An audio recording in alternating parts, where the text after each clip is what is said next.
Yo, what is up guys? My name is Patrick, host of EDH Brutality, and welcome back to another video here in this channel. Are you in search of an obscure commander that's not straight out the box, something different and breaks the social contracts of Magic the Gathering? Well, seek no further, as today we'll be showcasing just that in a little deck I like to call Waves of Wrath.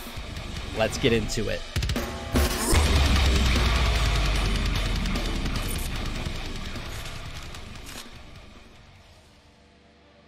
Welcome back, folks. Thanks for sticking around. Before we dive right into this deck tech, I must say this is a pet deck of mine, and experiences may vary with this build. If you have budget options available, by all means, go for it. As always, links to the complete list will be down in the description below, as well as timestamps provided throughout the video. So without further ado, let's jump right into our favorite Maori legend, Taniwha.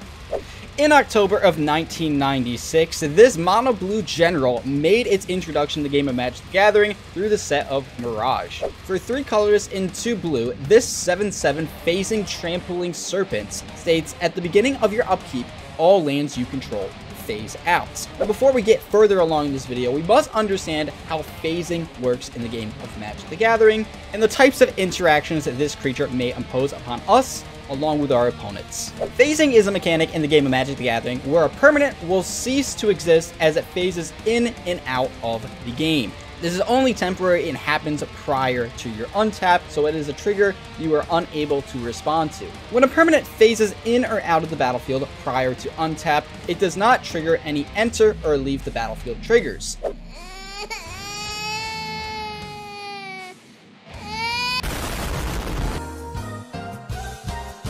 It simply just treats a card as if it didn't exist. One key information everyone must know with this deck is if any permanent on the field is phased out, it will phase back in on the following turn prior to your untap. If a permanent has phasing and is phased in, the following turn, once again prior to your untap, it will phase out.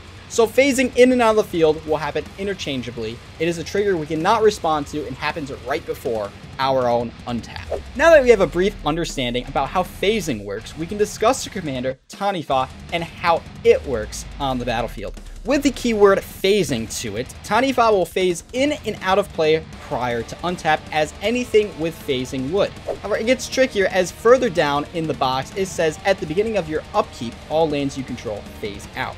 It is noted, however, that this is just telling your lands that they must phase out on your upkeep if Taniwha is currently on the field. It is not granting the keyword phasing and giving it to our lands. If you're still a bit confused, that's completely fine. Let me show you a quick example that will clear it all up and make it seem much easier than it actually is. So, we have enough mana, we want to play our commander. We send out Taniwha during our main phase. All is great, we have both our commander and our lands. Our following turn, since Taniwha has the keyword phasing to it, and he is currently phased in, on our second turn, Taniwha will phase out prior to our untap step. This is a trigger that we can't respond to. Nobody has priority during this step, which is really cool because it acts as a form of protection for our commander being in and out of play every other turn. Once our commander is out of play, we will go to our upkeep. He doesn't exist anymore. So the ability that says at the beginning of our upkeep, all lands you control phase out, that won't go on the stack because our commander doesn't exist when he's phased out. Come to turn 3, prior to our untap, Taniwha will phase back in. And he will phase back in the way he left the battlefield. If he was tapped, he will phase back in tapped. Once again, this will not trigger any enter the battlefield or leave the battlefield triggers, which means he won't have summoning sickness. So, he phases back in, then you go to your untap. Still, can't respond here. You go to your upkeep.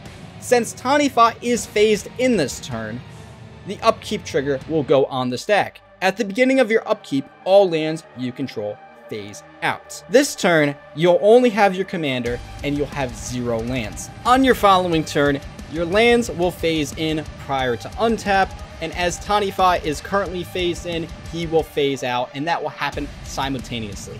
Essentially, you'll only have your commander or lands, never both at the same time. Now, so we don't waste your time here, there are things to consider whether you will like or dislike this deck. You may like this deck if you enjoy being the arch enemy, you dislike looping combos. You want to play a unique commander. You like targeting a single opponent and going after him until he is fucking dead. You enjoy long games, or you just enjoy being a dick with mana disruption. However, you will dislike this deck if you enjoy going infinite. You have a budget, you like winning, or you believe everyone at the table deserves to play their own game their way.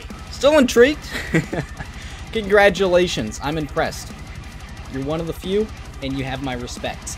To put things simply, this is the type of deck that aims to change the tempo at which its pilot plays the game of Magic the Gathering. It is a really unique experience in which we try to turn the massive downside of our lands only being half the game into an explosive upside. You'll be seeing just how throughout the video, and I hope you stick around for the rest because we have an excellent brew for you folks. With that out of the way, you're probably wondering, what do we do and what do we cast when we don't have our lands? Well, as our lands phase out during our upkeep, we have the ability to tap them and float the mana as long as we are casting an instant speed spell. What I like to do is I like to spend the mana on instant speed draw spells. We've got 3 specifically in this deck, such as Blue Sun Zenith, Pull from Tomorrow, and Stroke of Genius. Now what's cool about this is the mana would be wasted anyways as our lands phase out. So why not refill our hands, regroup, and prep for the following turn? In the standard game of Magic the Gathering, you typically would not be doing this. Spending all your mana to draw cards, that's a bit risky.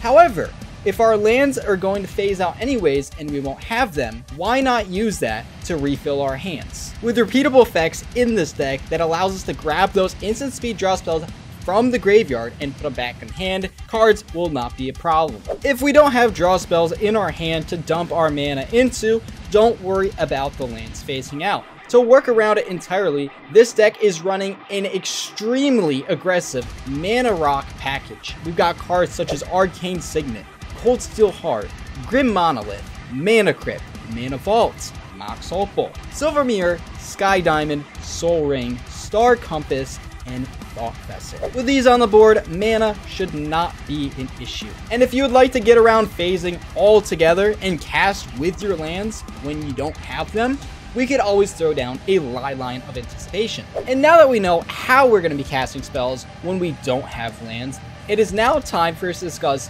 what we're going to be doing to abuse the fact that we don't have any lands. This list is going to start off rather vanilla and get more salt-inducing as we reveal each card. The first of which is a card called Thawing Glaciers. It is a land that says it comes into play tapped and states, for 1 colorless mana, you can tap Thawing Glaciers to search your library for a basic land and put it into play tapped. This does not count towards your 1 land per turn limit, and shuffle your library afterwards. At the end of turn, return Thawing Glaciers to its owner's hand. Now what's great about this is you can sink the mana and search up that land in response to your lands phasing out. What will happen is you'll grab your island, it'll come into play tapped, your lands will phase out. So you're netting 1 land positive, because at the end of turn, when it comes time for you to return Thawing Glaciers to your hand, it will be phased out, so theoretically, it will not exist. Another card that's great for abusing the fact that we do not have lands half the game is a 2-mana artifact known as Surveyor's Scope. Surveyor's Scope reads, tap it and exile Surveyor's Scope, search your library for up to X basic land cards, where X is the number of players who control at least 2 or more lands than you. Put those cards onto the battlefield, then shuffle your library.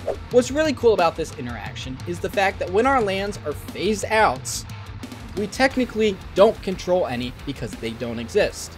So you drop this at any point in the game. As long as your opponents have at least 2 lands, you'll be tutoring up 3 basic islands and putting them into play untapped when you don't have any lands. This is great for providing mana on those turns that you essentially need it, and it is crucial towards your game plan, or if you just want to get ahead for the following turns, having 3 more lands being put into play instantaneously.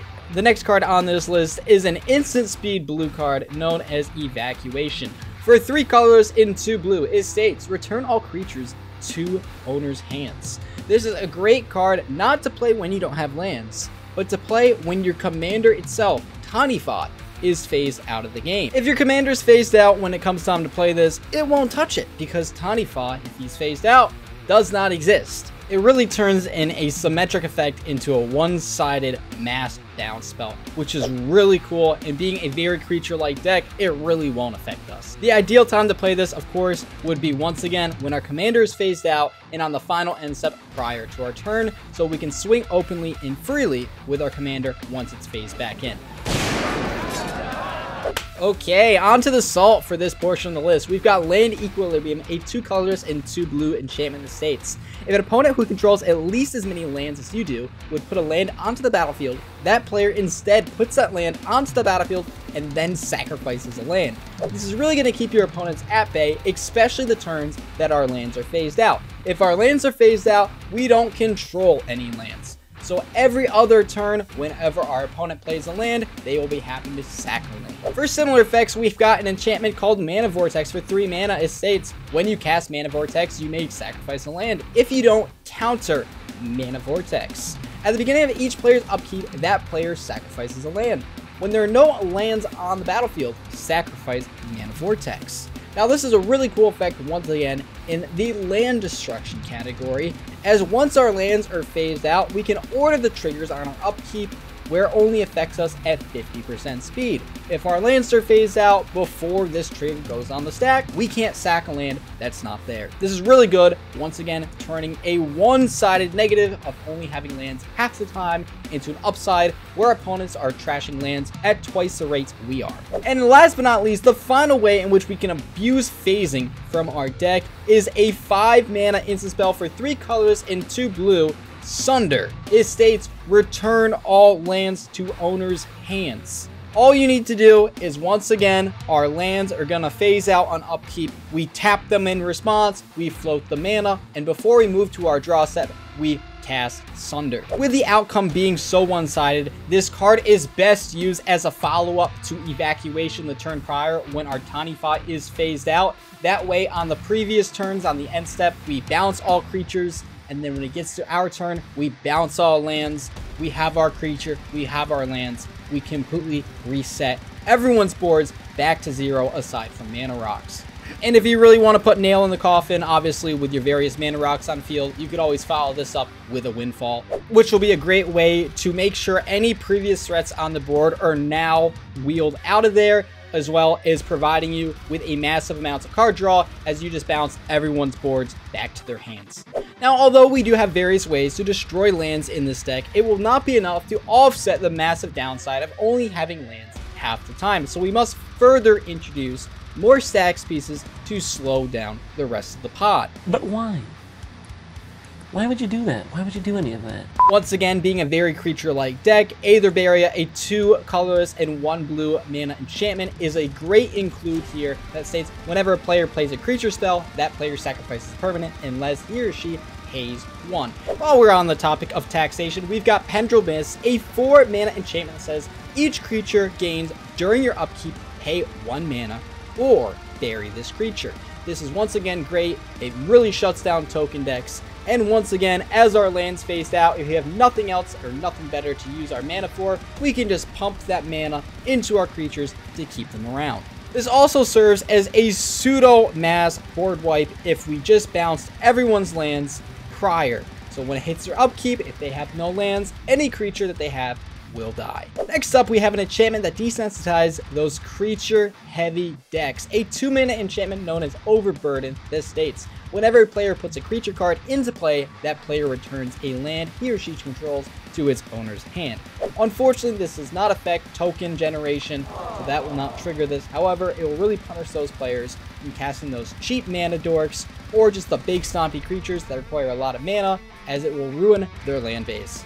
But what better way to ruin someone's land base than to make it utterly useless? We've got things like Back to Basics, a 3 mana enchantment that says non-basic lands do not untap during their controller's untap phase. This is going to absolutely annihilate anyone running non-basics in their deck, and with commander power creep growing ever more prevalent as the days pass, this card is only getting stronger. Another all-star disruptor in this deck is a 2 colorless and 2 blue enchantment known as Dream Tides. It states creatures do not untap during their controller's untap phase.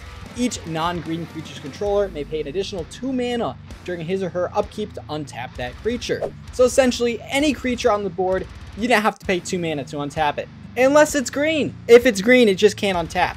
Another great one is Frozen Aether. Pretty self-explanatory, a 4-mana enchantment that states artifacts, creatures, and lands your opponents control come into play tapped. And this is really going to foil their plans, especially when you start drawing hate towards your board. But what better way to deal with hatred towards your board than adding more fuel to the fire and eliminating the threats before they even are cast? We've got Jin-Gitaxia's Core Augur for 10 mana. He's got Flash and states, at the beginning of your end step, draw 7 cards.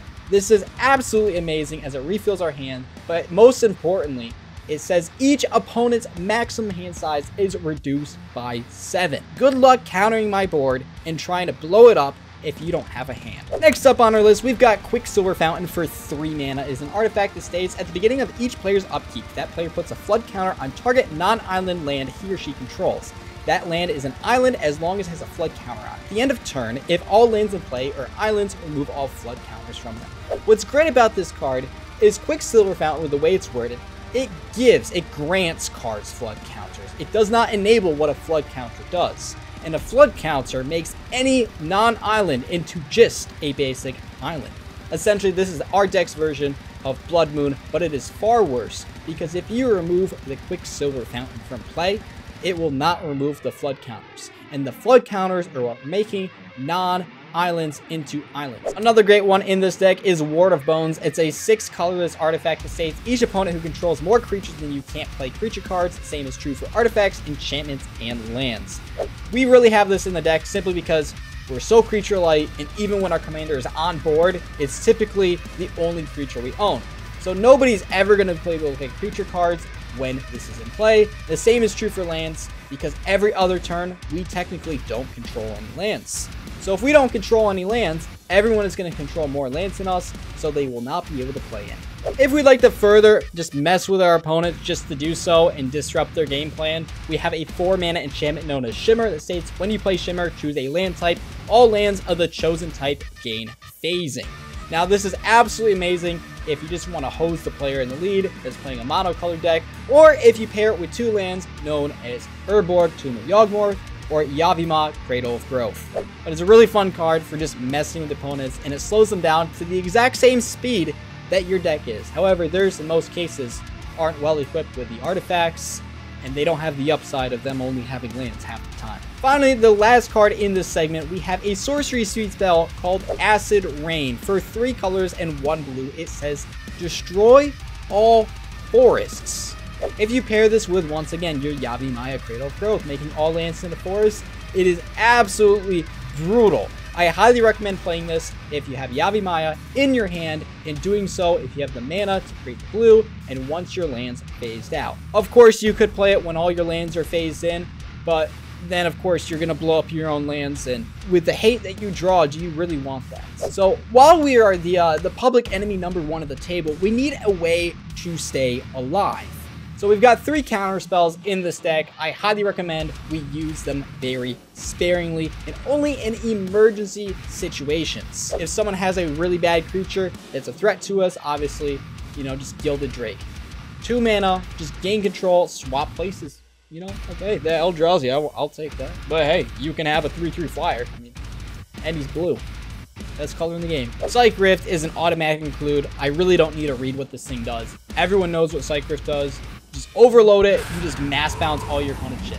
And once again, it is another great card just to sink your mana into if you have nothing else to do when your lands are phasing out. Propaganda, 3 mana enchantment that says, you can't attack me unless you play 2 mana for each attacking creature. This is really going to slow down, especially those token decks where they just can't attack you. And if they do have the mana, because this is typically a higher power level deck, we do have a 4 mana artifact creature known as Silent Arbiter that states no more than 1 creature can attack each combat and no more than 1 creature can block each combat. For the runner-up and keeping us alive, we have Mirror Universe. It's a 6 mana artifact that states tap it, sacrifice Mirror Universe, exchange life totals with target opponent, play this ability only during upkeep. This in itself can be considered a potential win con of the deck, because if we are in the single-digit territory for health and make it your upkeep, you know, we sack the Mirror Universe and swap life totals, and our opponent isn't that much closer to dying. However, with that said, the all-star of this deck for keeping you alive is a 3 mana artifact known as Force Field.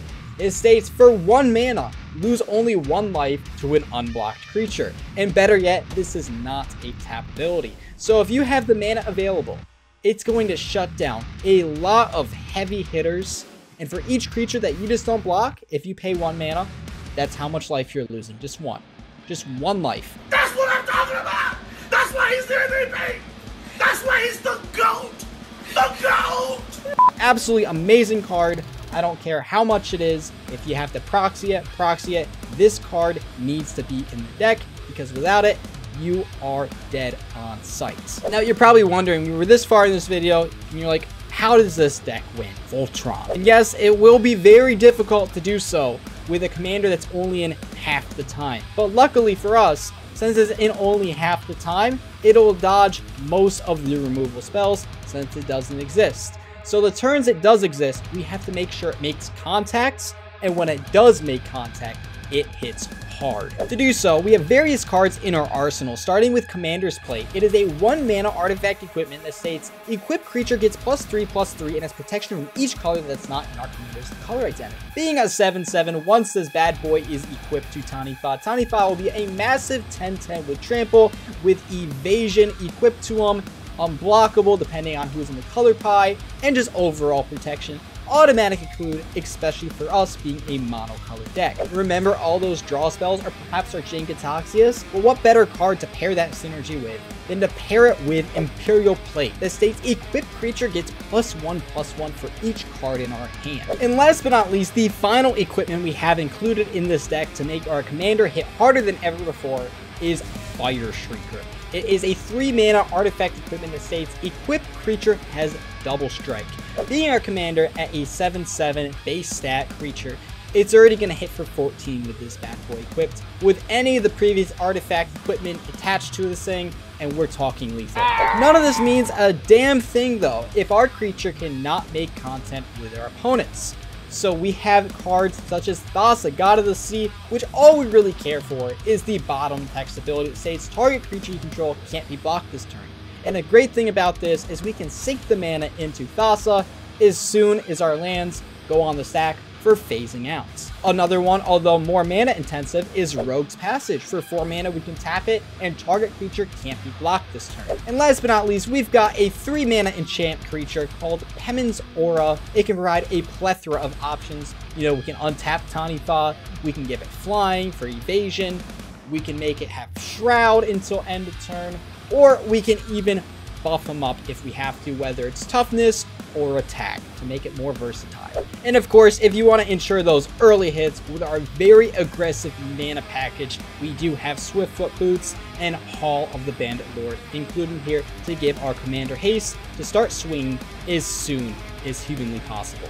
And with that being said, that is it for Waves of Wrath. Let me know your comments about the deck down in the comment section below. I think it's a really cool deck, being almost like a land hate Voltron in mono blue. And as always, if you have any suggestions or potential deck list changes, make sure to leave them down in the comment section below. I do have the full list to Moxfield along with the primer down in my description. And you already know, if you want to stay tuned for more feature videos in this channel, make sure you like, subscribe, and hit that notification bell down in the bottom right hand corner of your screen. Somebody said, my name is Patrick, host of EDH Brutality. I thank you for watching. I hope you enjoyed. And I'll see you in the next video. Peace out, guys.